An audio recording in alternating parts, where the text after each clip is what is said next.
பெண்களும் என்ன பண்ணோம், சில விஷயம் ஆண்களுக்கு தெரியும், ஹஸ்பண்டுக்கு தெரியுன்றது தயவு செஞ்சு நம்பணும். உங்களுக்கு ஒன்றும் தெரியாது, உங்களுக்கு ஒன்றும் தெரியாது, நீங்கள் அது லாக் இல்லை, உங்களுக்கு ஒன்றும் தெரியாது, அதெல்லாம் சொல்லக்கூடாது. ஒன்றும் இல்லைங்க, இந்த மகளிர் உரிமை தொகை 1000 ரூபா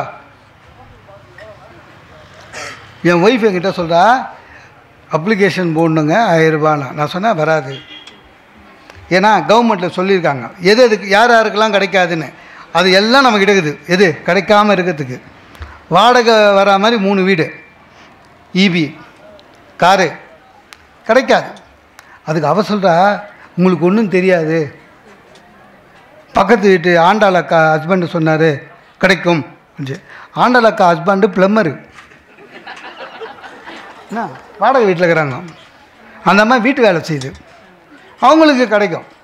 அந்த ஆள் என்ன பண்ணிட்டு இருக்கிறாங்க, சார் எல்லாருக்கும் கிடைக்கும்னு சொல்லிட்டு போயிட்டான். யார்? நம்ம ப்ளம்மரு. நம்ம வீட்டில் இருக்கிறவங்களுக்கு என்ன ஒரு நல்ல பழக்கம்னா, உலகத்தில் நம்ம பேச்சை தவிர எவன் சொன்னாலும் நம்புவாங்க. இது இன்னும் சொல்லிடுது நம்மால் யார், ஆண்டாளக்கா ஆண்டாளக்கா ஆண்டாளக்கான்னு. சார் கட்டாயப்படுத்திட்டு போயிட்டாங்க சார். அவங்க அப்ளிகேஷன் கொடுக்குறவங்களாம் சொல்லி தொலைக்கலாம் கிடைக்காதுன்னு. அவங்க எதுக்கு வம்புன்னு அப்ளிகேஷன் கொடுத்துட்டாங்க, ஃபில் பண்ணி. எனக்கும் அவளுக்கும் ஜாயிண்ட் அக்கௌண்ட்டு ஒத்துக்க மாட்டேன்ட்டாங்க. அதை ஜாயிண்ட் அக்கௌண்ட்டில் போட்டால் நம்ம எடுத்து போவோம் கவர்மெண்ட்டு. பெண்ணுக்கு தனியாக வெறும் வேஸ்ட்டு, அது ஒரு 500 ரூபா. அவங்க சொன்ன பேங்க்கு ஒரு டொக்கு தெருவில் இருந்தது. என்ன அதில் போயிட்டு பண்ணேன். நான் பூ சொன்னேன் கிடைக்காது கிடைக்காது கிடைக்காதுன்னு. என்ன ஆச்சு, நெருங்குது எது பல வீடியோ பண்ணுறது, பல வந்துடுச்சு, பேப்பரில் வந்தது. என் ஒய்ஃப் வரலையே இல்லை, நான் சொல்ல சரி வரலனாலும் ஏதோ மெசேஜ் அனுப்புவாங்களாம் பாரு அப்படின்னா. அன்றைக்கி வீடியோ காலில் ஏகலை அமுச்சிக்கிறாங்க பேங்க்கில், இன்னும் பாருங்கல்ல ஒன்றும் இல்லை. அந்த பேங்க் இருக்குல்ல, அது வேறு அட்ரஸுக்கு மாறிக்குது. அந்த பிரான்ச்சு மாறின இன்ஃபர்மேஷன் அனுப்பிச்சிருக்கிறான். நான் சொன்னேன், நான் தான் சொன்னேன் கிடைக்காதுன்னு.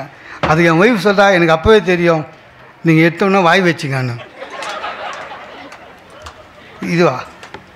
அதாவது கணவனுக்கு அது தெரியும்னா மனைவி ஒத்துன்னு சும்மா இருக்கணும். மனைவிக்கு எது தெரியும் கணவன் அதை ஒத்துன்னு சும்மா இருக்கணும். குடும்ப முன்னேற்றத்துக்கு எது ஒரு நல்லதொரு குடும்பம் எது தெரியுமா? எந்த குடும்பம் அதிகமாக சம்பாதிக்க வேண்டும் என்ற ஆசையை விட இருக்கிற சம்பாதியத்தை சிக்கனமாக மகிழ்ச்சியாக செலவு பண்ணுறது எப்படின்னு தெரிஞ்சுக்கிட்டாலே அந்த குடும்பம் உருப்படும். அதுதான் பிரச்சனை. ஆண்களுக்கு அந்த பிரச்சனை இல்லை சார். உண்மையிலே எனக்கு தெரிஞ்ச ஆண்கள் சிக்கன் தான். ஒரு பேண்ட்டு ஒரு ஷர்ட்டு, வருஷம் ஃபுல்லாக ஒரு லுங்கி. நம்ம காலம் போச்சு. பெண்களுக்கு மட்டும் அது கொஞ்சம் கம்மி. ஒரு நடுத்தர குடும்பத்தில் பெண்கள் கூட பாருங்களேன், செருப்புனா கூட 3 வச்சுருக்காங்க சார். வெளியில் போட்டு போகிறது, கல்யாணம் போட்டு போகிறது, ஆஃபீஸுக்கு போட்டு போகிறது. நமக்கு அப்படி இல்லை. ராஜ்பவன் போகிறதா இருந்தாலும் சரி, லாண்ட்ரி கடை போகிறதா இருந்தாலும் ஒரே செருப்பு தான். பர்ஸ்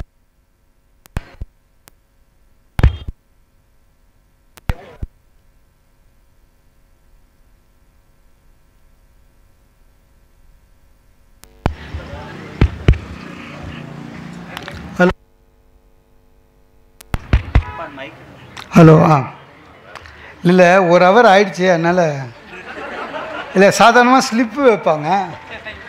நம்ம ஜெயராமன் சாரை வேறு மாதிரி ஆர்கனைஸ் பண்ணியிருக்காரு.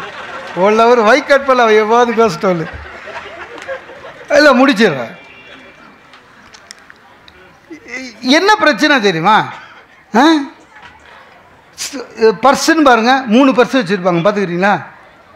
ஆஃபீஸுக்கு போகிறதுக்கு, ரிசப்ஷன் எடுத்து போகிறதுக்கு, சாதாரணமாக மளிகை கடை. நமக்கு அப்படி இல்லை சார், ஒரே பர்ஸு தான். அது கிழிஞ்சிருக்கும். ஒய்ஃபு ஃபோட்டோ வேறு வச்சுருப்போம். பர்ஸும் தொலையாது.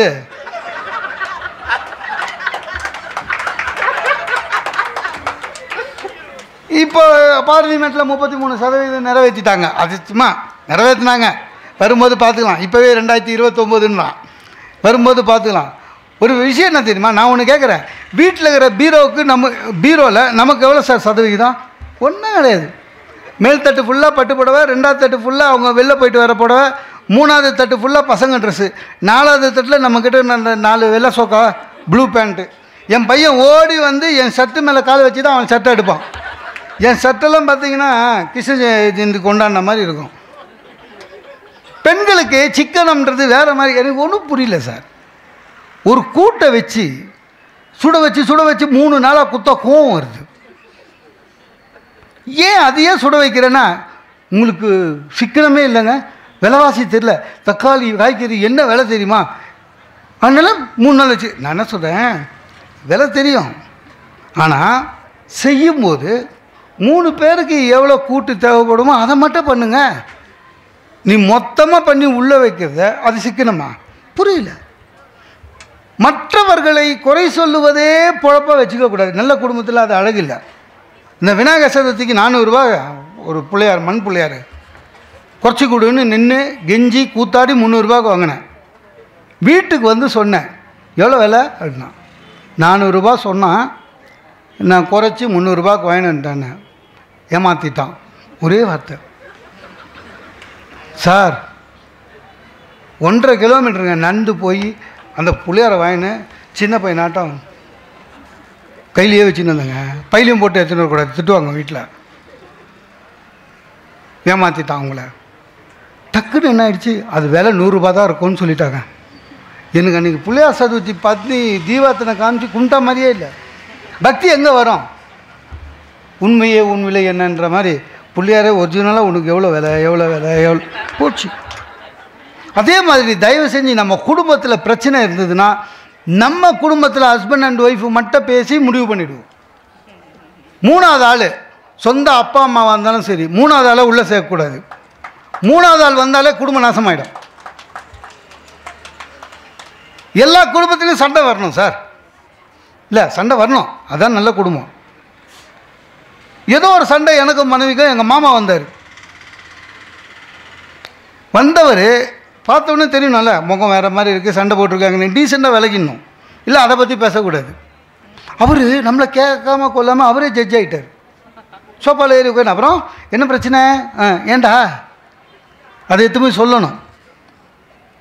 என்ன ஒன்றும் இல்லை, என் ஒய்ஃபு சொன்னால் நீங்கள் வந்து வீட்டுக்கு வர்றதே பழைய துணியை எடுத்து துவைக்க போட்டுட்டு புது துணி வச்சுன்னு ஊருக்கு கிளம்புறதுக்கு அப்படின்னு ஊருக்கு போயிட்டே இருக்கேன்னு. உடனே என் ஒய்ஃபு அவரை இந்த மாதிரி வீட்டில் தங்க மாட்டுறாரு, வந்தார், ஒரு நாளில் திருப்பி போகிறாருன்னு சொல்லினுக்கிறார். இவர் எம்பக்கம் உண்மையிலே ஜட்ஜாக இருந்தால் எம்பக்கம் என்னன்னு கேட்கணும்ல, கேட்கவே இல்லைங்க. உடனே ஜட்ஜ்மெண்ட் அடிச்சு விட்றாரு. நீ என்ன பண்ணு, இனிமேல் ஊருக்கு போகும்போது உன் ஒய்ஃபையும் கூட்டின்னு போயேன். நம்ம ஏன் ஊருக்கு போகிறோன்னே தெரியல, அதான் இருக்குது. ஒய்ஃபையை கூட்டி போயால ஜட்ஜ்மெண்ட்டு.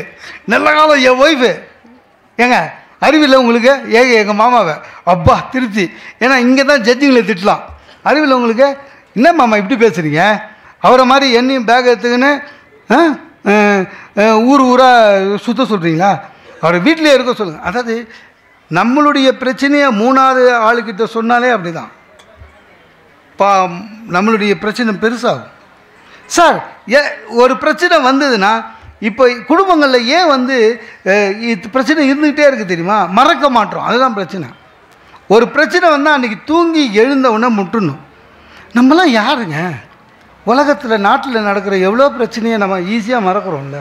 இல்லை இப்போ உங்களுக்கெல்லாம் தெரியுங்க, விமான விபத்து நடக்குதுல்ல, நடந்த உடனே 150 பேர் செத்து போயிட்டாங்க, 200 பேர் செத்து போயிட்டாங்கன்னு போடுறாங்களா? போட்ட உடனே என்ன போடுவான், விபத்து நடந்த இடத்தில் கருப்பு பெட்டியை தேடுகிறார்கள். கருப்பு பெட்டி கிடைச்சி விட்டால் காக்பீட்டில் அவங்க என்ன பேசுனாங்க, ஏன் இந்த பிரச்சனை எல்லாம் தெரிய வரும். போடுவாங்கள்ல. அதுக்கப்புறம் தந்தி பேப்பரில் மட்டும் தனியாக போடுவான். கருப்பு பெட்டி என்பது கருப்பு நிறம் அல்ல, அது ஆரஞ்சு நிறத்தில் இருக்கும், எல்லாம் போடுவான். Correct sir. கருப்பு பெட்டி கிடச்சிச்சு, கிடைச்ச கருப்பு பெட்டியில் என்ன இருந்ததுன்னு இதுவரையும் அவனா சொல்லிக்கிறானா? நம்மளுக்கு நம்ம கவலைப்பட்டிருக்கோமா? ஏன் அதுக்குள்ளே நம்மளுக்கு வேறு ஒரு பிரச்சனை வந்துடும். ஆக பிரச்சனையை மறக்கணுங்க. இப்போ நமக்கு இருக்கிற ஒரே பிரச்சனை, நயன்தாரா குழந்தைங்களுக்கு எப்போ காது குத்த போது மொட்டை அடிச்சு 1 வயசு ஆயிடுச்சு. நம்ம அவ்வளோ ஈஸியாக எடுத்துக்கிறோம். அந்த ஈஸியாக எடுத்துக்கிற குணம் நம்ம குடும்ப உறுப்பினர்கள் கூட இருக்கும்போதே வரணும். அதே மாதிரி தயவு செஞ்சு குழந்தைகள் வளர்ப்பிலையும் தெளிவாக இருக்கணும். நம் குழந்தைகள் நம்மை பார்த்து வளர்கிறது, ஞாபகம் வச்சுக்கோங்க. ஒரு குழந்தை கெட்ட வார்த்தை பேசுது வச்சுங்களேன், அது உண்மையிலே அதுவே பேசலை, அது கேட்ட வார்த்தையை தான் பேசுகிறது, ஞாபகம் வச்சுக்கோங்க. நாம தான் நம்ம குழந்தைக்கு ரோல் மாடல், ஞாபகம் வச்சுக்கோங்க. சார் ஒரு அப்பா பையனை போட்டு அடிக்கிறாருங்க, ஏங்க பையனை போட்டு இப்படி அடிக்கிறீங்கன்னா, விற்கிற விலைவாசியில் A4 பேப்பர் காசு கொடுத்து வாங்கிட்டு வரான் சார். ரஸ்கல் சொல்லியிருந்தா நான் ஆஃபீஸ்லேருந்து எடுத்துகிட்டு வந்திருக்க மாட்டேன் அப்படின்றான். அது அப்பா. பையன் நினைக்கிறான் அப்போ A4ன்றது வாங்கிறது இல்லை, ஆஃபீஸ்லேருந்து எடுத்துன்னு வர்றது. ஸ்கூலில் அறம் செய்ய விரும்பு. வீட்டில் பிச்சைக்காரன் வந்து அப்பா கிட்ட கேட்குறான், அப்பா ஐயா, அப்பா இல்லைன்ற. எனக்கு உண்மையிலே இல்லை பாவம்.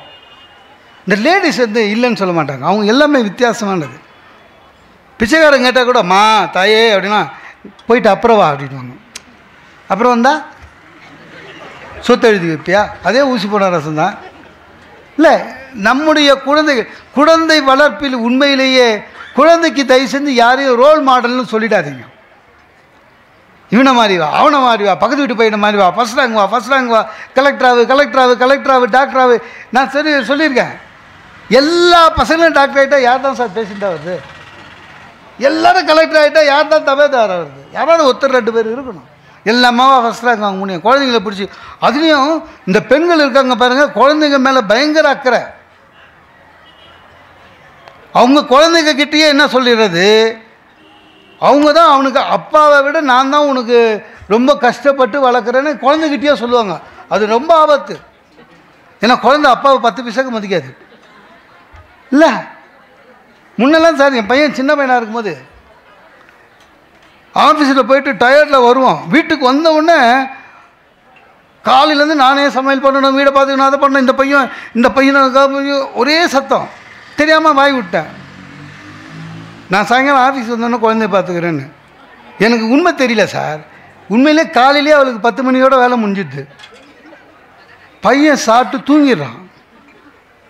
சரியா? பையன் 5 மணிக்கு தான் எழுந்துக்கிறான் சார். எதுக்கு? ரவுடித்தனம் பண்ணுறதுக்கு. கரெக்டாக நம்ம 5 மணிக்கு தான் வரும். 6 மணிலேருந்து சீரியல் ஆரம்பிக்குது. ஸோ குழந்தைய நம்மக்கிட்ட கொடுத்துட்டு அவள் உட்காந்துடுறா ஓரமாக. நம்ம பையன்தான் இந்த 8 கிலோ தூக்க முடியாது. அவன் இறங்க மாட்டான். இறக்கி விட்டால் மார்க்கர் பெண்ணை எடுத்து செவரெல்லாம் இருக்கிறான். சோஃபா மேலே ஏறி எஸ்கிமோ மாதிரி நடக்கிறான். வேடிக்கை காமிங்கன்னா குழந்தைங்க என்ன சார் 900 ஸ்கொயர் ஃபீட்டில் என்னங்க வேடிக்கை காமிப்பீங்க? சரி, நானும் வந்து அவனை கையில் தூக்கின்னு வெளியில் போயிட்டு எதிர் வீட்டில் இருந்த அம்மாவை பார்த்து ஆண்டி வர்றா, டாட்டா காமிடா, ஏதோ புதுசாக ஃப்ரெண்ட்ஸு பிடிக்கலான்னு பையனுக்குங்க. ஆண்டி வர்றான்ற அழுகுறான். ஏன்னா அவனுக்கு வந்து எப்படின்னா என் இடுப்பில் இருக்கணும், ஆனால் அவங்க அம்மா கிட்டேயே நிற்கணும். அவனுக்கு அது அம்மாங்க போர் அடிக்கல, நமக்கு போர் அடிக்குது. தொல்லைங்க. அடப்பா, டாக்டர் வீட்டுக்கு போகிறேன் சார். டாக்டர் வீட்டுக்கு சின்ன கிளீனிங்க, 7ஆம் நம்பர் டோக்கன் கொடுத்து ஓர உட்கார வச்சுட்டாங்க. அங்கேயும் கையில் எடுத்து கொடுக்குறா, வேடிக்கை காட்டுங்க. டாக்டர் வீட்டில் என்னங்க வேடிக்கை காமிக்குது? அப்படி நர்ஸிட்டு போய் காமிச்சேன். நர்ஸு வர்றாள். அவன் நர்ஸை பார்த்தாலும் ஓலை அழுகுறான். அவளுக்கு தெரியும் அந்த பொம்பளை ஊசி குத்தோல். அதே மாதிரி ஆண்களும் தன்னுடைய மனைவியை குழந்தைகிட்ட விட்டு கொடுக்கக்கூடாது. ஞாபகம் வச்சுங்க. உங்கள் அம்மாவா மக்கு, உங்கள் அம்மா தெரியல, +2வே 7 வாட்டி எழுதுனா சொல்லக்கூடாது. குழந்தைக்கு அம்மா கிட்ட மரியாதை போயிடும். உங்கள் அப்பா தத்தி சொல்லக்கூடாது. அன்றைக்கி என் பையன் கேட்குறான் சார், WWFக்கு பேர் மாற்றிட்டாங்களாமே என்னான்னா. நான் சொன்னேன் WWFனா என்னான்னு. உண்மையிலேயே நீ டம்மி பீஸு பாடினா. யாரா சொன்னது? நான் அம்மா தான் சொல்லிச்சு அப்படின்னு. ஒன்று சொல்லுகிறேன், கணவன் மனைவி என்பவர் 2 கண்கள். ஒரு கண் கலங்கினால் இன்னொரு கண்ணிலும் கண்ணீர் வர வேண்டும். அதுதான் நல்லது ஒரு குடும்பம். ஒரு பெண், எங்கள் சுகிசிவன் சார் சொல்லுவார், ஒரு பெண்ணை அடக்கி ஆண் ஜெயித்து விட்டால் அந்த இடத்தில் ஆண் ஜெயித்தது என்ற அர்த்தம் அல்ல, அந்த இடத்திலே ஒரு மிருகம் ஜெயித்தது என்ற அர்த்தம்.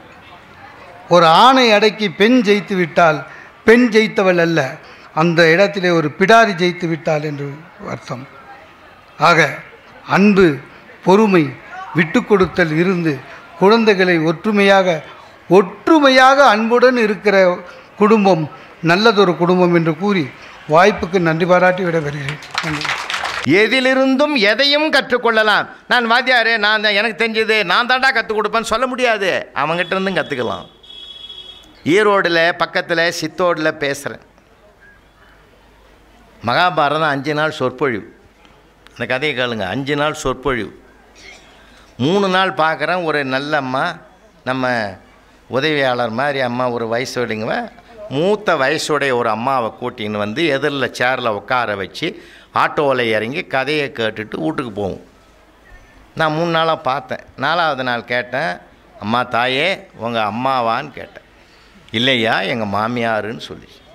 இந்த நூற்றாண்டில் உன் மாமியாரை இவ்வளவு பவ்யமாக ஆட்டோவில் கூட்டாந்து உட்கார வச்சு பாரத கதையை கேட்டுட்டு ஆயுஷம் போகிறையே, புண்ணியவதி நீ நல்லா இருப்பேன்னு. அதெல்லாம் எனக்கு தெரியாது சார், மகாபாரதம் கேட்டால் உசுரே விட்டுருவேன்னு சொன்னாங்க.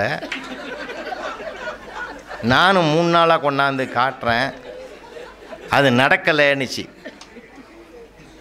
அதோட நான் அந்த அம்மா பக்கமே திரும்பலை. ஏன்னா அதில் நமக்கும் டேஞ்சர் இருக்குது. நான் பேசி ஒன்று போன மாதிரி ஆகிடும் இல்லை, அது நமக்கும் பாதகமாகுது. சில இடங்களில் சிலதெல்லாம் நம்ம அமைதியாக ஏற்றுக்கணும் சார். அதில் தான் இருக்குது விஷயமே. அந்த பாரத சொற்பொழிவு முடிஞ்சு மறுநாள் நான் போகிறேன். ஏற்காடில் போயிட்டு வீட்டுக்கு போயிட்டு வர முடியாது. பெரிய ஸ்கூலு, குரோம்பேட்டை ஸ்கூலு வந்து 140 வாத்தியாருங்க வேலை செய்கிற பெரிய பல்கலைக்கழகம் மாதிரி இருக்கும். அங்கேயே இறக்கி போட்டுட்டு குளிச்சுட்டு கிளாஸ் ரூமுக்கு போகலான்னு சொல்லிட்டு செகண்ட் பீரியடுக்கு நான் நுழையிறேன். தம்பிங்களா என்னடா பாடம்னு கேட்டேன். 7th class. அது செய்யுள் சார் ஒருத்தர். அந்த பசங்க கூட ஜாலியாக இருக்கும் தெரியுமா, சொர்க்கம் யா வகுப்பறை. அவன் சொல்லுவான், சார் இன்றைக்கி செய்யுள் சார். செய்யுளில் என்ன பகுதிடா? திருக்குறள் சார். ஒருத்தன், திருக்குறளில் என்னடா டாப்பிக்கு? சுற்றந்தழால் சார். உக்கார். காக்கை கரவா கருந்துண்ணும் மாக்கமும் மண்ண நீரார்க்க உள்ளதானடா சார். எப்படி சார் பார்க்காம சொல்கிறீங்க? அதான் 3 வருஷமாக நடத்துறேன். உட்கார்றா. சரி, நான் நேரடியாக இதுக்கு போக மாட்டேன். ஏழுமலை காக்கா பார்த்துருக்கியா நீ? சார் என்ன சார், வெள்ளிக்கிழமை, அமாவாசை, கிருத்திகை, ஏகாதசி எல்லா நேரங்களையும் எங்கள் அம்மா சோறு கொண்டு போய் மதிலில் வைக்கும் சார். காக்கான்னு ஒரு சவுண்டு கொடுங்க சார். 10 காக்கா வந்து அப்படியே சுற்றி ரவுண்டாக நிற்கும் சார். சண்டை இல்லை சார், சச்சரவு இல்லை சார், பிரச்சனை இல்லை சார், ஷேர் பண்ணி சாப்பிடும் சார். இதை நான் எவ்வளோ தரம் பார்த்துக்கிறேன் சார் நான். சபாஷ், இதைத்தாண்டா திருவள்ளுவர் சொல்கிறாரு. மனிதனே, உனக்கு அதிகமாக வசதி வந்த காலத்தில் நீ மட்டும் அனுபவிக்காதரா, உன் சொந்தங்களோடு சேர்ந்து அனுபவிடான்னு இந்த காக்கையை வச்சு உதாரணமாக சொல்கிறாரான்னு. சபாஷ் சார். அதில் ஒருத்தன், சார் ஒரு டவுட், என்னடா இது பரீட்சைக்கு வருமா சார்? வரும்டா. ஏன் கேட்குற? நீ படிக்கவே மாட்டேன் சார், இந்த சீனை அப்படியே மனசில் வச்சு நானே எழுதிடுவேன் சார்.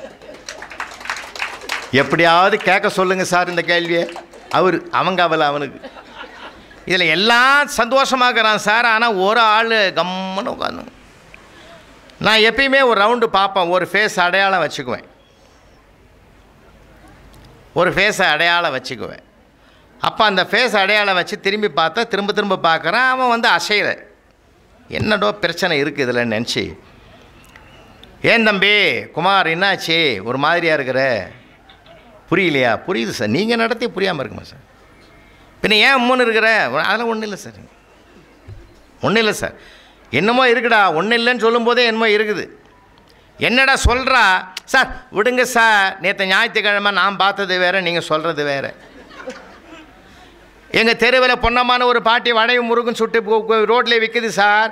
ஒரு காக்கா 4 மணிக்கு ஓடிய வந்து அப்படியே தூக்கி முடிச்சு சார் ஒரு முறுக்க. பாட்டிக்கு முட்டி வலி ஃபாலோ பண்ண முடியாதுன்னு நான் மீட்டு தரலான்னு நான் ஓடினேன் சார். புளிய மரத்தின் தோப்பில் புளிய மரத்து உச்சியில் காலுங்கீழே வச்சுக்கின்னு அந்த ஒத்த காக்கா அந்த முறுக்கு முடிகிற வரைக்கும் அதுதான் சாப்பிட்டதே தவிர ஒரு காக்காயும் ஷேர் பண்ண கூப்பிடல சார். இது உண்மையா இல்லையாம்மா? 100% உண்மை. எனக்கு பகீர்னு இப்படி ஒரு கேள்வியை கேட்பான்னு நான் நினைக்கவே இல்லை. கேவலப்படுத்திடுவான் தெரியலேன்னு சொன்னான்.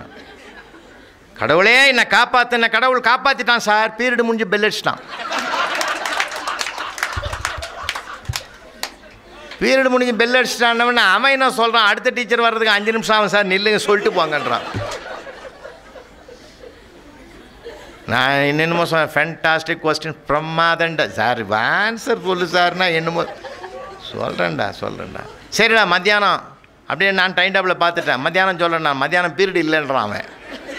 சரி நாளைக்கு அவ்வளோதான், முடிஞ்சு போச்சு. விடுதலையாகி வெளியில் வந்து ராத்திரி பூரா தூக்கம் வரல சார். என் பொண்ணு வேறு கேர்ள்ஸ் ஸ்கூலில் 7th படிக்குது. என்னப்பா தூங்கவே இல்லையான்னு, தூங்கலாமா அந்த மாதிரி ஒருத்தன் கேள்வி. அதை வெரி சிம்பிள், படுப்பான்னுட்டுது. அவனே தேவலாம். காலையில் எழுந்து ஸ்கூலுக்கு போகிறதுக்கு முன்னாடி ஒரு ஆன்சர் அந்த பெண் குழந்தை சொல்லிட்டு போச்சு சார். பெண்ணை பெற்றவங்களுக்கெல்லாம் சந்தோஷப்படுங்கம்மா. இந்த நூற்றாண்டில் பெண் குழந்தைகள் தான் அறிவு ஜீவிகளாக இருக்கிறார்கள். அவங்கள அடக்காதீங்க, நிறைய படிக்க வைங்க, டபுள் டிகிரி வாங்க வைங்க, ஜாபில் தன் காலில் நிற்கிற அளவுக்கு உயர்த்துங்க. ஏன்னா பையனுக்கும் பொண்ணுங்களுக்கும் வித்தியாசம் இருக்குது. நான் அனுபவத்தை சொல்கிறேன். ஒரு கேள்விக்கு ஆன்சர் தெரிஞ்சாதான் ஒரு பெண் குழந்தையை எழுதும். மனசாட்சி உடைய பிள்ளைகள். இன்றைக்கும் தர்மம் இருக்குதுன்னா அந்த பிள்ளைங்க தான் காரணம். எங்கள் பையன் அப்படி இல்லை, தெரியணும்னு அவசியமே இல்லை. அவனுக்கு ஆன்சர் தெரியலன்னா தான் அதிகமாக எழுதுவான். நிஜமாங்க. ஒரு தடவை கேட்டிருந்தேன், பூகம்பம் எப்படி உருவாகும்னு எழுதிக்கிறான். பூந்து விளையாட்டான். கடல் கொந்தளிக்கும், பூமி வெடிக்கும், வானம் வெடித்து சிதறும், பெருக்கெடுத்து ஓடுகிற வெள்ளத்தில் எங்கள் தமிழையா முதலில் போய் விடுவார், அவரை தொடர்ந்து ஆடு மாடுகள் எல்லாம் போகும்னு எழுதிக்கிறான். யார் சண்டாளப்பாவி, எனக்கு பகீர் ஒரு குழந்தை கூட பெண் குழந்தை எழுதலை. அவனை கூப்பிட்டேன், டேய் உன்னை அடிக்கக்கூடாது, திட்டக்கூடாது, மன உளைச்சல் வர மாதிரி பேசப்படாது, அது ரைட்டு விட்டுக்கிறேன். இந்த மாதிரி அக்கிரமமாக எழுதிக்கிறியே, இது தப்புன்னு கூடமா நான் சொல்லக்கூடாதுன்னு ஓன்னு அழுதான் சார். மனசு மாறுமா மாறாதாங்க? செஞ்ச தவறை நினச்சி வருந்துறான்னா அழறான்னா அதை விட மன்னிப்பு உலகத்திலே இல்லையா? சரிடா, அழாதரா, அதான் போதுண்டா, மன்னிக்கிறேன். அதுக்கு நான் அழுவுன்னா சார், பின்ன எதுக்குடா நீ படித்து பார்த்து திருத்துவேன்னு நான் நினைக்கவே இல்லை சார்.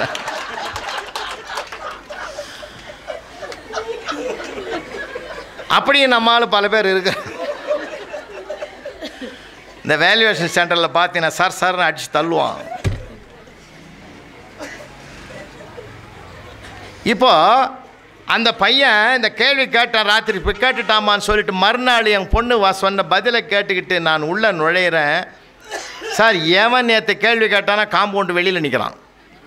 ஐயா வணக்கம், எங்கே லீவு போட்டுருவீங்களோன்னு பார்த்தேன். இப்போ அவன் நேரம் அவன் பேசுவான். இர்றா போட வரான். செகண்ட் பீரியட் உள்ளே நுழையிறேன். முதல்ல நான் சொன்னேன், அற்புதமான கேள்வி கேட்ட அவனுக்கு எல்லாரும் ஒரு கைத்தட்டல் கொடுங்கடான்னு. ஏன்னா யார் ஒருவருடைய கேள்வி நியாயம் தர்மம் என்று நீங்கள் ஒப்புதல் ஏற்றுக்கொள்ளுகிறீர்களோ அப்பொழுது நீங்கள் தான் பாதி வெற்றியை பெற்று விட்டீர்கள். கைத்தட்டினாங்க பாருங்கள், அவனுக்கு ஒரு மாதிரி ஆயிடுச்சு. அப்போ நான் சொன்னேன், அவன் பார்த்ததாக சொன்னதும் ஒரு உண்மை கிடைக்கிறது, ஒரு தர்மம் கிடைக்கிது, நியாயம் கிடைக்கிது. திருவள்ளுவர் சொன்னதாக நான் சொன்னதிலேயும் ஒரு தர்மம் இருக்கிறது. என்ன தெரியுமா? மனிதர்களே, நேர்மையாக வருகிற பொருளை பகிர்ந்து கொள்ளுங்கள், தண்டனை கிடையாது. நேர்மையற்ற வழியில் வருகிற பொருளை நீங்கள் மட்டுமே பார்த்து கொள்ளுங்கள், சொந்தங்களுக்கு பங்கிடாதீர்கள், அதற்கு தண்டனை உண்டு, தண்டனை என்னோடு போகட்டும் என்று அந்த காக்கா சொல்லுது. அந்த பையன் தன்னை மீறி சொன்னான் சார், சபாஷ் அப்படின்னா. அவன் சொல்லி நான் சொல்லணும், நான் சொல்லி அவன் சொல்கிறான். குழந்தை தானே, ரசிக்கணும். சொன்னேன்னா என் வாய் அதோட சும்மா இருக்கக்கூடாதா? நான் எப்பயுமே ஒரு தவளை வாய். இது கூட என் பொண்ணு தாண்டா சொன்னான்னு அதான பார்த்தேன். அப்போ எங்கள் சமூகம் தாண்டா யோசிக்கும், உங்கள் சமுதாயம் யோசிக்காதுன்ட்டான் சார் அவன். என்ன மகிழ்ச்சி, கலகலப்பு. ஒரு கிளாஸ் ரூமில் போனாலே கலகலப்பாக இருக்கும். வீட்டுக்குள்ளே அப்பா எப்போ வருவாருன்னு பிள்ளைங்க எதிர்பார்க்கணையா? ஐயோ வந்துட்டான்டா அப்பா சொல்லக்கூடாது. வார்த்தைகளில் இருக்கிறது வாழ்க்கையின் வெற்றி இல்லையா? நம்மளை பார்த்து 4 பேர் அங்கே நிற்கணுயா, ஓடக்கூடாது. ஓடனா நம்ம ஆபத்தான ஆளுன்னு அர்த்தம், நின்னான்னா நல்ல தர்மவான்னு அர்த்தம். எவ்வளோ விஷயங்கள் படிக்கணும், கொஞ்சம் நெஞ்சம் கிடையாது சார். உலகத்தில் நம்ம என்ன நிறைய பேர் சொல்கிறானே, இன்னும் எனக்கு புத்தி வளரலை, என்ன போங்க உங்களுக்கு ஒன்றும் தெரியாதுன்னு சொல்லாத தமிழ்நாட்டு தாய்மார்களே கிடையாது. உண்மையா இல்லையம்மா? அவர் ஐஏஎஸ்ஸாக இருக்கும், நம்ம ஐயா நம்ம ஜெயராமன் கூட இருக்கும். போங்க உங்களுக்கு ஒன்றும் தெரியாது. இப்படி சொல்லாத வீட்டு தாய்மாரே கிடையாது. எல்லா ஒய்ஃபுக்கும் அது தர்மம். அது போங்க உங்களுக்கு ஒன்றும் தெரியாது. எங்கள் வீட்லேயும் காலையில் புறப்பட்டேன், 8 மணி ஃப்ளைட்டு தான் புறப்பட்டேன். எங்கன்னா ஊட்டியில் பேச போகிறோம். போங்க உங்களுக்கு ஒன்றும் தெரியாது. எனக்கு ஒன்றும் தெரியாதுடா ஜெயராம சார் கூப்பிட்டாருன்னா அவருக்கு ஒன்றும் தெரியாது. எனக்கு சொல்லு, நியாயம் இருக்குது, தர்மம் இருக்குது. அவரே எப்படி சொல்லலாம், உன்னை கூப்பிட்டதுலேருந்தே தெரியலையா சார்? ஒன்றும் தெரியாதுன்னு தெரிஞ்சுக்கிறதுக்கு எத்தனை வருஷம் ஆகுதுன்னு நான் நினச்சி பார்ப்பேன். மகிழ்ச்சி சார்.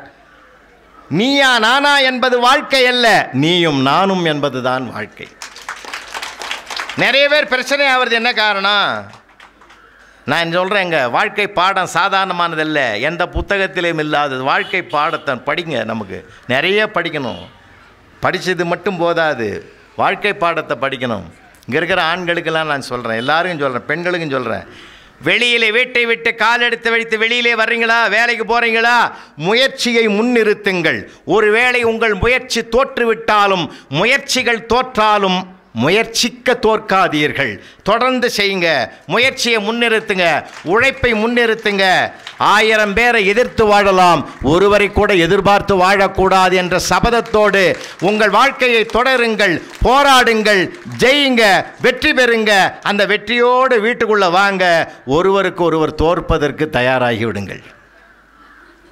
வீட்டுக்குள்ளே வந்தால் அங்கே அதான் தர்மம். கணவன் மனைவி இடத்துல எவ்வளோ தோற்றான், மனைவி இடத்துல கணவன் எவ்வளவு முறை தோற்றான், பெற்றோர் இடத்தில் பிள்ளைகள் எத்தனை முறை தோற்றார், யார் அதிகம் தோற்றார்களோ அவர்கள்தான் ஜெயித்தவர்கள். இந்த வினோத அறிவிப்பை உலகத்துக்கே கொடுத்ததுயா நம்ம பூமி. நம்ம பூமியா. ரொம்ப பாரம்பரிய பண்பாட்டை படிங்க, கலாச்சாரத்தை படிங்க. கல்யாணம்னாலே அந்த காலத்தில் என்னமா இருக்குன்னு தெரியுமா? ஒரு வீடும் குதூகலமாக இருக்குமையா. இப்போ எல்லாமே காம்போன்னு வந்துடுது. பணத்தை கொண்டு போய் கொடுத்துட்றான். அவன் கல்யாண மண்டபத்தில் ஒரு பொம்மையை கொண்டாந்து நிறுத்தி போடுறான். இல்லை, அது கும்பிட்டும் கிடக்குது. உறவுகள் கும்பிட்ட இடத்த பொம்மை கும்பிட்டும் கிடக்குது. ஒரு கல்யாணத்தில் போய் பார்க்குறா, 11:30 மணிக்கு ஒருத்தன் பொம்மைங்கழியே உட்காந்துன்னு ஃபுல்லோடு இருக்கிறான். அவன் அரை மணி நேரமாக அவங்ககிட்ட ஃபோன் நம்பர் கேட்குறான், கொடுக்க மாட்டேன்றான்றான். எவ்வளோ சிக்கல் இருக்குது. பாரம்பரியமான பண்பாட்டை கொண்டாடும் சார், மனித நேயத்தை கொண்டாடும் சார். பேசுகிறதே குறைஞ்சி போச்சு சார், வாசிக்கிறது குறைஞ்சி போச்சு சார். மீண்டும் நினைவுபடுத்துகிறேன், செயலை செய், செயலை நேசித்து செய், செயலை செயலுக்காக செய். பகவத்கீதையில் கர்மயோக அத்தியாயம் 18 அத்தியாயத்தில் 3வது அத்தியாயம் அதனுடைய சாரம்தான் அது. அதனால் நாம் நிறைய படிக்கணும். படித்தது போதாது, அது வேலை வாங்கி கொடுக்கும், சம்பளம் வாங்கி கொடுக்கும்.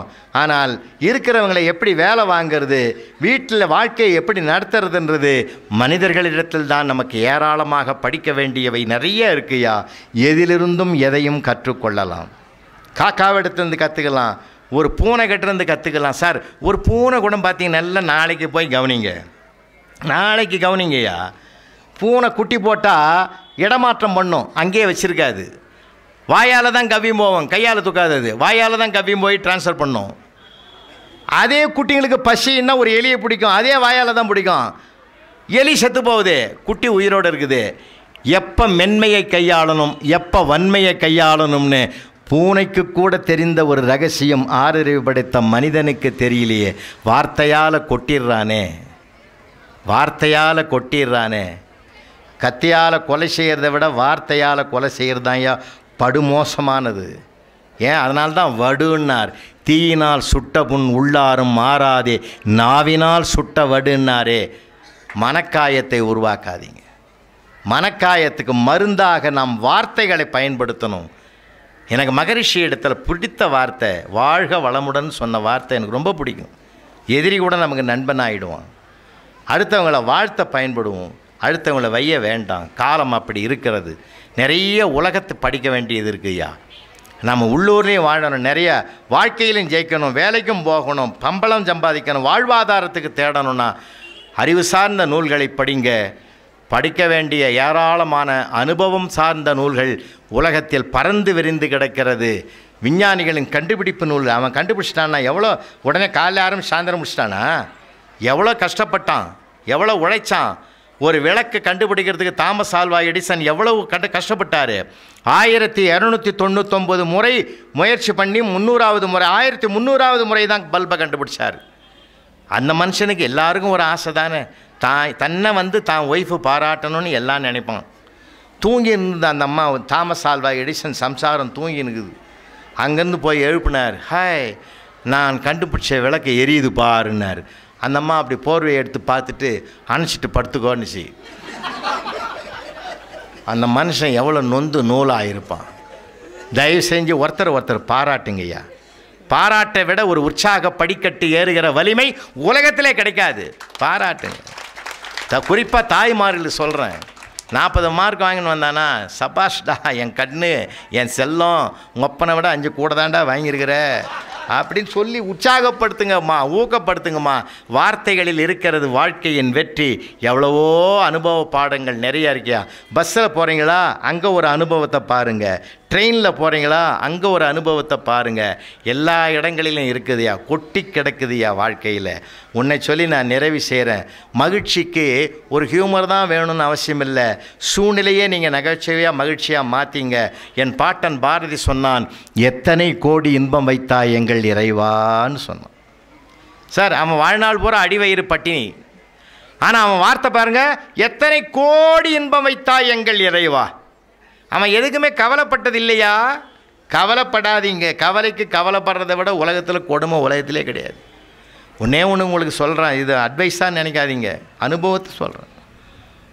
நிறைய பேர் எனக்கு சுகர் வந்துடுத்துன்னு கவலைப்படுறான். பயப்படாதீங்க. சுகர் வந்தவன் தான் ரொம்ப வருஷம் வாழறான். ஏன் தெரியுமா? உணவு கட்டுப்பாடாகிறான். நிஜமா இல்லையாங்க? சுகர் வரலன்னு நீங்கள் அனாவசியமாக இருந்துடாதீங்க. டெஸ்ட் பண்ணலைன்னு அர்த்தம். இப்போ எல்லாருக்கும் சுகர் இருக்குது. சுகர் இல்லாத இடமே இல்லை. நீக்கமர நிறைந்திருக்கிற ஒரே கடவுள் அதுதான் சுகர். அது ஒரு பற்றாக்குறை தானே தவிர அது நோய் கிடையாதுயா. பற்றாக்குறை, அது நோய் கிடையாது. சந்தோஷமாக இருங்க, சுகர் தானாகவே போகும். ஒன்றே ஒன்று மட்டும் சொல்கிறேன், ஒரு சுகர்காரன் இன்னொரு சுகர்காரங்கிட்ட மட்டும் பேசக்கூடாது. நம்ம சுகரை ஏற்றி விட்டுட்டு போடுவான். ஏன் தெரியுமா? உணவை விட ஒரு நோய்க்கு உணர்வு தான் மிக மிக முக்கியம். நிறைய பேர் ப்ரெஷர் ஏறுதுன்னா டென்ஷன் ஆகிட்டோம் சார், மனுஷன் அப்படியே அழுத்தம் வந்துடுது. மன அழுத்தம் என்ற ஒரு குணம்தான் உணர்வு தானே டென்ஷன் ஆகுது. அப்போ உணர்வு அதுதான் முக்கியமானது. அதனால தான் தியானம் பண்ணுங்கன்றாங்க. மன உணர்வு உணர்வுகளை இழக்குவதற்கு. அதனால்தான் மனமெனும் தோணி பற்றி மதியனும் கோலை ஊன்றி சினமெனும் சரக்கை ஏற்றி செறிகடல் ஓடும்போது மதனெனும் பாறை தாக்கி மறியும் போது அறிய உண்ணாது உனை உணும் உணர்வை நல்காய் ஒற்றியூருடைய கோவேன்னு நாவுக்கரசர் திருவொற்றியூர் ஈசனை பாடுறாருன்னா அந்த உணர்வு தான் மனிதனுக்கு பண்படணும். நிலம் பண்பட்டால் நல்ல நெல் விளையும், மனம் பண்பட்டால் நல்ல சொல் விளையும். அந்த மனதை பண்படுத்துகிற நிறைய வாசிங்க. மதம் ஆச்சரியங்களுக்கு அப்பால நிற்கிறது மனித நேயம்.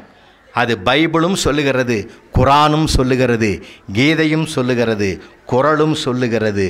எல்லாரும் இன்புற்றிருக்க நினைப்பது அல்லாமல் வேறொன்றும் அறியேன் பராபரமேனார் தாயுமானவர். நெஞ்சகமே கோவில் நினைவே சுகந்தம் அன்பே மஞ்சன நீர் பூசகுள்ள வாராய் பராபரமேன் அவர் தான் சொன்னார்.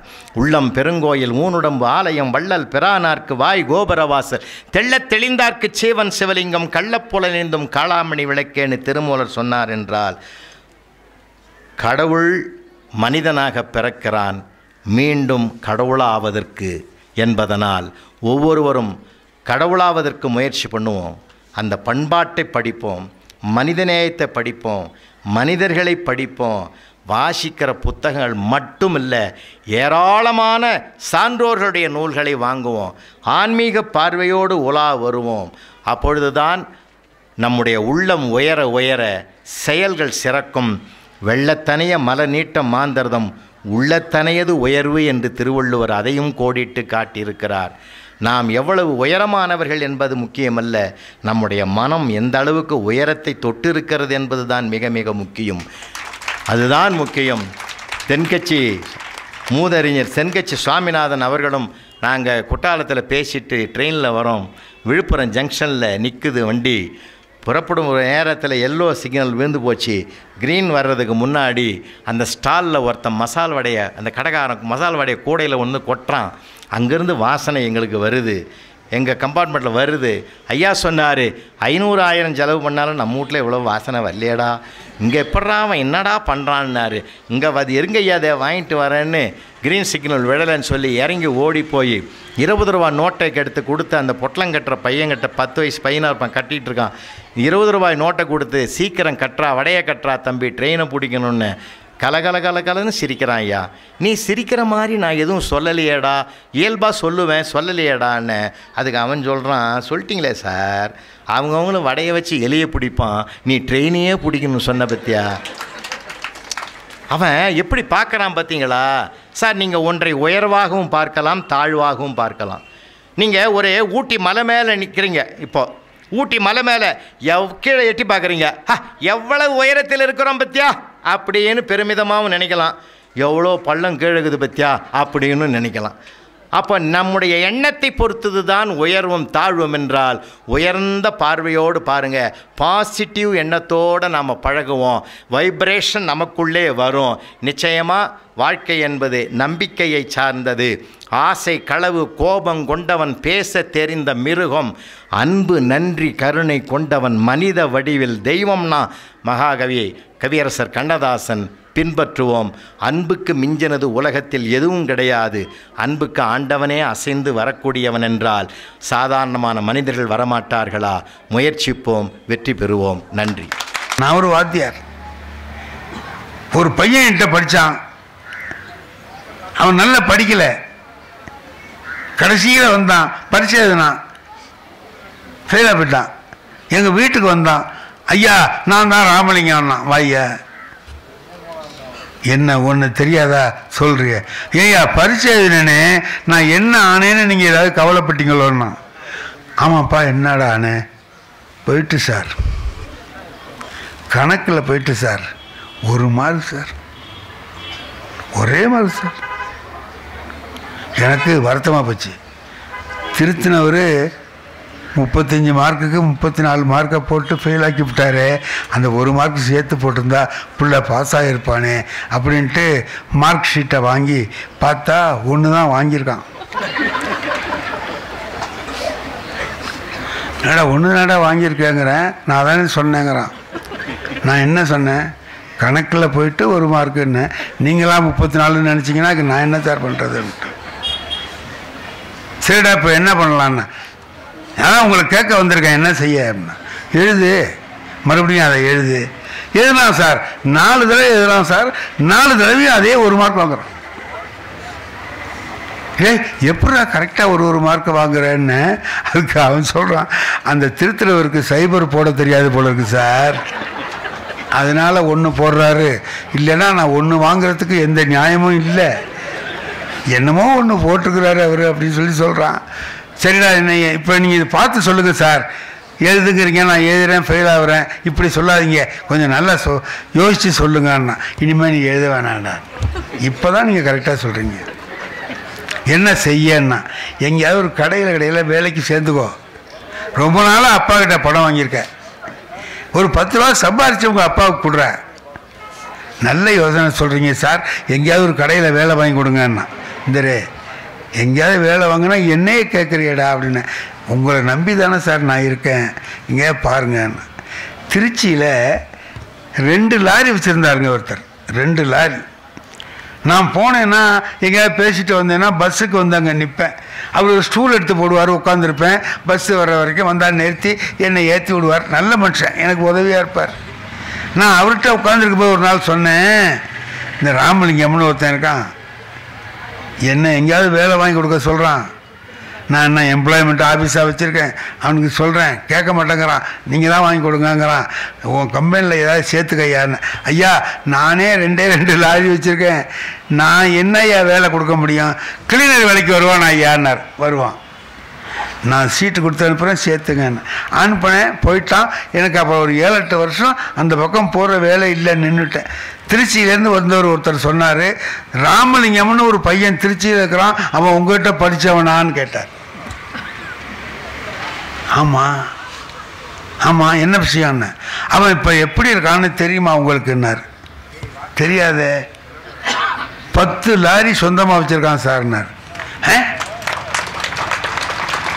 அவசரப்பட்டு கை தட்டிடுறாங்க. கை தட்டிட்டு அப்புறம் நம்ம தான் கஷ்டப்படணும். ஏன்னா இவனுக்கு போய் கை தட்டணும் அப்படின்னு. 10 லாரி சொந்தமாக வச்சுருக்கான் அப்படின்னா. என்னது 10 லாரி வச்சுருக்கானா? கணக்கில் 1 மார்க் வாங்கினா இல்லையா 10 லாரிங்கிற. நான் அந்த அவர்கிட்ட இல்லை 2 லாரி வச்சுருந்தாரு, அவர்கிட்ட தானே அவனை நான் கிளீனராக சேர்த்தேன் அப்படின்னு. சேர்த்திங்கல்ல, அவரே இப்போ இவங்ககிட்ட தான் கிளீனர் வேலை பார்க்குறாருன்னு. அப்போ அவன் சேர்க்குறப்ப சொன்னான், எங்கேயாவது ஒரு வேலை வாங்கி கொடுங்க ஐயா, பாக்கியை நான் பார்த்துக்கிறேன்னு. வேலை வாங்கி கொடுங்க, பாக்கியை பார்த்துட்டான். அவரை பார்த்து இவன் 10 லாரி ஓனராக ஆயிட்டான். சரி தொலைலாம் போ அப்படின்ன. அவர் அதுக்கு சொல்லலை. எதுக்கு சொன்னேன்னு தெரியுமா சார்? அதுக்காக சொல்லலை. சாயந்தரம் ஆனால் தண்ணி அடிச்சிடுறான் சார். தெருவில் லைட்டு கம்பத்தை பிடிச்சிக்கிட்டு பேசுகிறான்.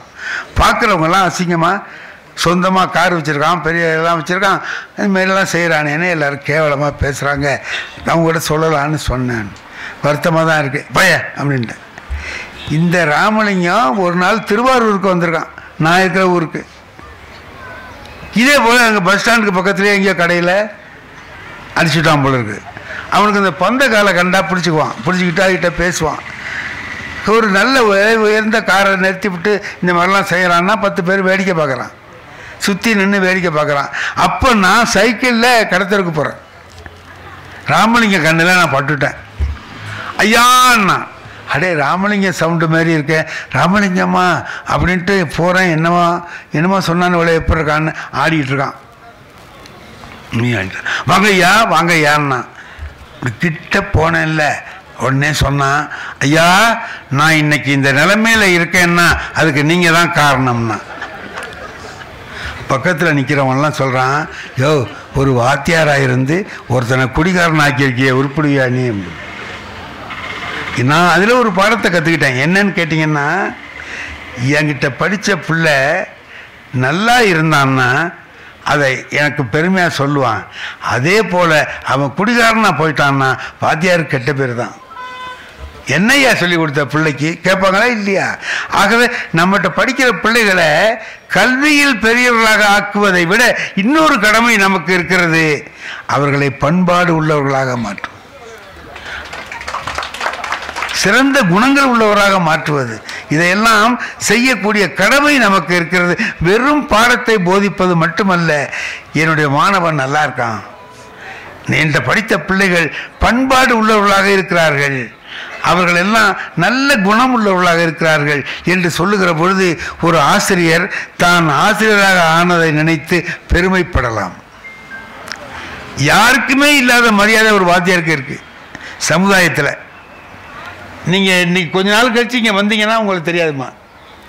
ஒரு 15 வருஷம் கழிச்சு கலெக்டரம்மா வந்தாங்கன்னா எங்கேயோ பார்த்த மாதிரி இருக்கேன்னு சொல்லுவாங்களே தவிர கலெக்டரம்மான்னு தெரியாது. ஆனால் நான் 100 வருஷம் கழிச்சு போனாலும் சார் போறாருமா பிரியமாக இருப்பான். டெல்லியில் தமிழ் சங்கத்தில் பேசுறதுக்கு போயிருக்கேன். நாங்கள் முன்னாடி போய் உட்காந்துட்டோம்.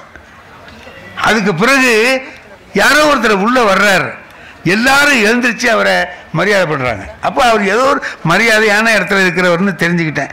மேலே வந்தவர் மேலே ஏறி வந்தவொடனே என்ன காலை தொட்டு கும்பிட்றார். எல்லாரும் அவருக்கு மரியாதை கொடுக்குறான், அவர் எனக்கு மரியாதை கொடுக்குறாரு. எனக்கு அவர் யாருன்னு தெரியல. ஐயா என்னங்க ஐயா இந்த மாதிரி பண்ணுறீங்க என்னன்னு. நான் உங்களோட தான் ஐயா படித்தேன், திருவாரூருக்கு பக்கத்தில் மாங்குடி, இங்கே செக்ரட்டரியாக இருக்கிறேன், அதனால் என்ன எல்லாரும் இங்கே பண்ணுறாங்க, அப்படி நான் வந்ததுக்கு நீங்கள் தானே ஐயா காரணம்னார். அப்போ நமக்கு எப்படி இருக்குது? ரொம்ப பெருமையாக இருக்குது, நல்லா இருக்குது. அதே மாதிரி யாராவது நம்மகிட்ட படித்தவன் நல்லா இல்லைன்னா வருத்தமாக இருக்குது. ஆகவே நாம் எல்லோருடைய கவனமும் எல்லாரையும் உயர்ந்த இடத்திலே கொண்டு போய் வைத்து நம்முடைய பிள்ளைகளை எல்லாரும் பாராட்டும்படியாக வச்சு பார்க்கறது இருக்க ஒரு வாத்தியாருக்கு அதை விட பெரிய மகிழ்ச்சி உலகத்தில் வேறு எதுவும் இல்லை.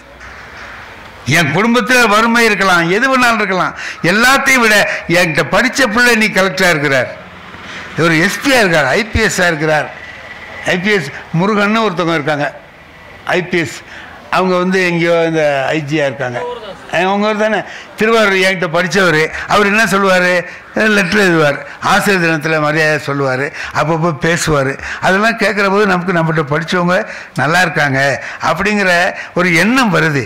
நாம் பார்த்து நாம் உருவாக்குகிற பிள்ளைகள் எல்லாரும் நன்றாக இருக்கிறார்கள் என்று சொன்னால் நமக்கு ரொம்ப அது கௌரவமாக இருக்கும். வாழ்க்கையில் ஒரு 10 லட்ச ரூபாய் எனக்கு கிடைச்ச மாதிரி இருக்கும். ஒரே ஒரு பிள்ளையை பார்த்தோம்னா, ஐயா நான் இந்த மாதிரி இருக்கேன் அப்படின்னு சொன்னார்னா எனக்கு அது கௌரவமாக இருக்கும். அந்த கௌரவத்தை நீங்கள் எல்லோரும் அடைய வேண்டும். இருக்கிற பிள்ளைகள் எல்லாரும் உயர்ந்த உயர்ந்த நிலைமைக்கு போக வேண்டும். உங்களுடைய ஆசிரியர்கள் உங்களாலே பெருமை அடைய வேண்டும்.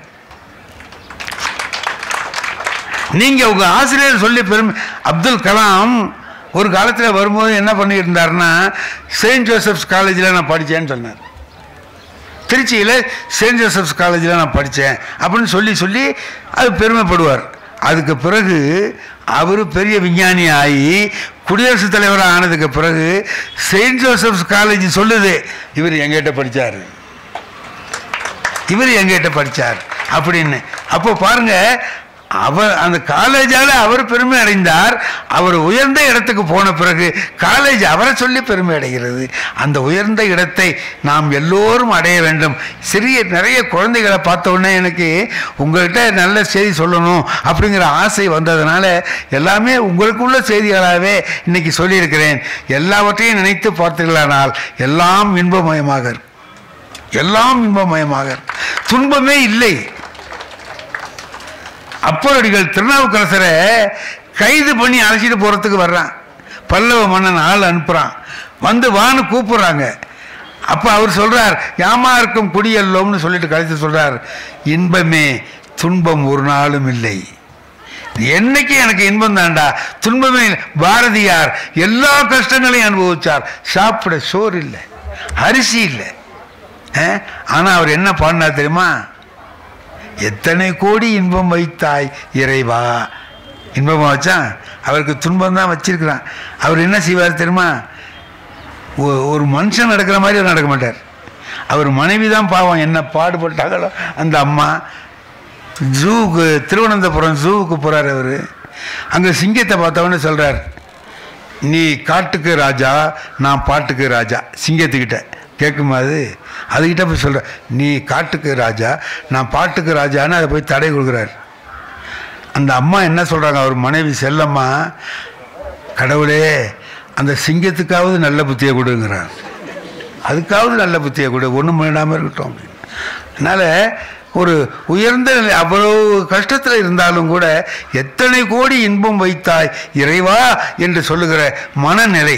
ஆகவே நீங்கள் எவ்வளதோ செய்திகள் வரலாம், தீமையானது மற்றவர்களுக்கு கெடுதல் செய்கிறது, இது மாதிரி செய்திகள் வந்தால் விட்டு தள்ளிடுங்க.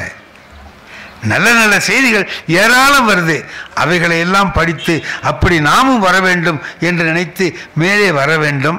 நீங்கள் எல்லாரும் நிறைய கூட்டம் இருக்கிறத பார்த்தோன்னே நான் என்ன நினச்சேன் தெரியுமாம்மா? கச்சாமுச்சான்னு பேசிகிட்டு இருப்பாங்க, நம்மளால் பேச முடியாதுன்னு அருமையாக கேட்குறாங்க. இவ்வளவு பக்குவமாக கேட்குற பிள்ளைகளும் பெற்றோர்களும் வந்து நிறைந்திருக்கிற கூட்டத்தில் பேசுவது எனக்கு பெருமையாக இருக்குது. இதெல்லாம் பார்த்தோன்னே இன்னும் ஒரு 2 மணி நேரம் பேசலாமான்னு ஒரு ஆசை. இந்த பையன் சொல்கிற மாதிரி, இதுக்கு தாண்டா பேசாமல் இருக்கக்கூடாது, பேசியிருந்தாலும் அந்த ஆள் முன்னாடியே நினச்சிடுவான் அப்படின்ட்டு. ஆனால் பேச மாட்டேன். ஏன் தெரியுமா? அமெரிக்காவில் நடந்தது எனக்கு தெரியும். அமெரிக்காவில் ஒருத்தன் என்ன பண்ணான், காலையில் 10 மணிக்கு பேச ஆரம்பித்தான், மத்தியானம் 1 மணி வரைக்கும் பேசினான். எவ்வளோ நேரம் பேசியிருக்கான்? 3 மணி நேரம் பேசியிருக்கான். அப்புறம் சொன்னான், இனிமேல் விஷயத்துக்கு வருவோம்னா. ஆஹா, 3 மணி நேரம் பேசியிருக்கான், இன்னும் விஷயம் பேசல. விஷயம் இல்லாமலே 3 மணி நேரம் பேசுகிறான்னா அப்போ விஷயத்தை எவ்வளோ நேரம் பேசுவான்? மணி 1, பசிக்குது. பார்த்தான், நம்ம ஊர் மாதிரி பொறுமையாக இருக்க மாட்டான்ல அமெரிக்காவில். அங்கேருந்து மேடையில் ஏறி ஒருத்தன் வந்தான், பேண்ட்டு பாக்கெட்டில் கையை விட்டு எடுக்கிறான், துப்பாக்கி எடுத்து இப்படி மேஜை மேலே வச்சுட்டு பேசுகிறவரை பார்த்தான். கை காலெலாம் ஆட ஆரம்பிச்சிட்டுது. இந்தரே வேணாம்னா சொல்லி நிறுத்திடுறேன், அதுக்காக நீ துப்பாக்கியெல்லாம் எடுக்காத அப்படின்னா, யோ நீ பேசியா, நீ இப்போ தான் விஷயத்துக்கு வந்திருக்க, பேசு. நீ ஒன்று சுட மாட்டேயா, பேசு. அப்புறம் எதுக்கு வச்சிருக்கேன்னா, ஒன்றை சுடுறதுக்கு இல்லைடா. அப்புறம் ஒன்று ஒரு பேச்சாளன்னு ஒருத்தர் கூப்பிட்டு வந்தார் பாரு, அம்மா சிரிக்காங்க. அவங்களுக்கு இவரை ஒரு பேச்சாளர் கூப்பிட்டு வந்தி அப்படின்ட்டு அவங்களுக்கு தானே கொண்டு வந்திருக்கேன் துப்பாக்கின்னா. அதனால் நம்மளை கூப்பிட்டதுனால யாருக்கும் எந்த கெடுதலும் வந்துவிடக்கூடாது. ஆகையினால் இந்த அளவில் நிறைவு செய்கிறேன். நன்றி, வணக்கம். இந்த தகவல் உங்களுக்கு பிடிச்சிருந்தா லைக் பண்ணுங்க, உங்க ஃப்ரெண்ட்ஸுக்கு ஷேர் பண்ணுங்க, மறக்காம எங்க சேனலுக்கு சப்ஸ்கிரைப் பண்ணுங்க.